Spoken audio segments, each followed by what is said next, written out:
It was a quiet, calm Saturday morning, the kind you expect in a neighborhood like ours, Lakeside Heights, nestled up in the hills of Colorado.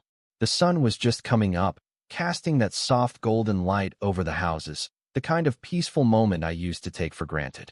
But if you had asked me, a year ago, what the biggest threat to my peaceful life here was, I would have laughed.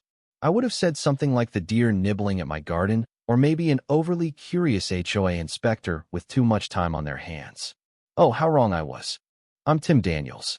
I'm 47, a CIVYL litigation attorney, a father to two teenagers, Ellie and Lucas, and a husband to the most patient woman I know, my wife, Sarah. We've been living in Lakeside Heights for 6 years now. It's a quiet community, you know? The kind where you know everyone's dog's name before you know their own. The neighborhood's filled with families, retirees, and the occasional empty nester who's trying to keep up with their garden.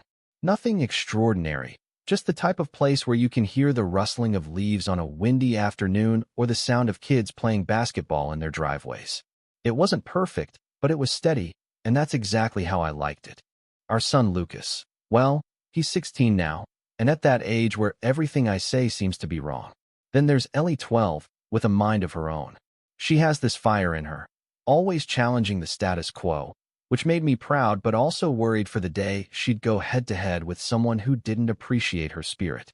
And then there was Sarah, my wife, who, despite dealing with middle school kids all day, managed to come home every evening with a smile. That's the kind of woman she is: steady, supportive, never one to cause a fuss unless it was for the right reasons. But all that changed the day we met Lisa Marshall. Lisa moved in about 6 months ago, and the first thing that hit me was her sharp, almost clinical appearance. Her haircut was so pristine it looked like it could cut through glass, and her heels? Well, let's just say she didn't need a ladder to reach high places. She wasn't from around her, at least that's what I gathered. You could tell by the way she walked around with that clipboard, like she had an agenda that didn't quite fit into the quaint little world we had here. She knocked on our door one Saturday afternoon, introducing herself with an enthusiasm that was borderline manic. "I'm here to bring change, to elevate our community," she said with that familiar smile that was so rehearsed it could have been in an infomercial. "I'm running for HOA president," she continued, "and I've got big plans." I invited her in, trying to be polite, because that's what you do when a neighbor stops by. Sarah made some iced tea, which Lisa turned down, too busy standing up and talking about how she was going to overhaul the neighborhood. New community center, stricter parking rules, free guest parking permits. All of it designed to make Lakeside Heights better, she said, as if we'd been living in a dump for the last decade. But when I asked for specifics, numbers, timelines, anything to back up her promises, she just laughed it off. "Details take care of themselves when you have real leadership," she said. That's when I knew we had a problem. I'd been around long enough to know that people like Lisa didn't want to lead. They wanted control. She didn't just want to improve the neighborhood. She wanted to reshape it into something she could own, manipulate, and bend to her will. At first, I didn't think much of it. After all, she was just a new face. People like her come and go, right? But over the next week, things started to get weird. I heard from one neighbor that Lisa had been giving out gift cards to some of the elderly residents, offering them in exchange for their help with mail-in votes. Another neighbor told me she'd been leaving food baskets on porches with campaign flyers tucked underneath them. But again, I told myself, this will blow over. It always does. Then came election day. To my surprise, Lisa won the vote. By 9 votes. James, the guy I had been supporting who had been part of this community for years, looked like he'd been punched in the gut. He was a good guy, steady, reliable, and not out for personal gain. He lost to someone who was barely even a resident. And the strange part? I'd seen all these new faces that day, people I'd never seen walking around with dogs that didn't belong to them, sitting on porches like they owned the place. The whole thing felt off. I should have seen the red flags, but instead, I said myself that it was just a fluke. Lisa's changes, though, came quickly. The very next day, we were hit with a 35 fan tram increase in our HOA dues. No explanation, just a generic email about shared investment in our future. Then came the rules, things like no bright colors on front doors, limited number of plant pots, and you could only have decorations if they were aesthetically aligned with the community's identity. I kid you not, there was even a policy about lawn gnomes. It felt like we'd entered some dystopian neighborhood. And it didn't stop there. My first violation notice came about a week later. They hit me with a fine for due law 1,200 due law 1, 200 because they didn't like the clay pots I had on my front steps. Meanwhile, 3 houses down, Lisa's biggest supporter had a garden gnome riding a flamingo in their front yard, and no one batted an eye. I filed an appeal. It was denied. And when I tried to reach out to anyone for help, it was clear. This wasn't incompetence. It was a targeted attack. Lisa wasn't just running the HOA, she was running it like a personal dictatorship. I saw the cracks in the community, and I wasn't the only one. James was next. He got slapped with a citation for cracks in his driveway, which had been there for years. Then, they fined him due law 600 for hosting a small birthday party for his granddaughter. This wasn't about rules, Anna Maria, it was about silencing anyone who opposed Lisa. One afternoon, I walked outside and found our house covered in graffiti. Not just any graffiti, but words like traitor and community rat spray painted across the front of our house in angry red and black. I felt the blood rush from my face, and for the first time, I didn't know what to do. I wanted to rip that paint off, but I knew that wouldn't fix anything. It was personal. Someone had done this on purpose, and I knew exactly who it was. That night, I made a decision. I wasn't going to sit back and let this happen. I wasn't going to let Lisa turn our community into her own personal empire.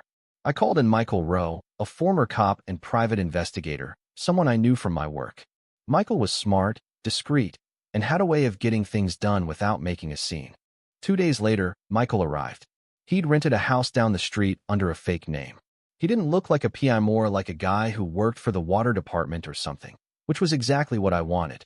He spent the next few weeks quietly gathering information, and what he uncovered shocked me to my core.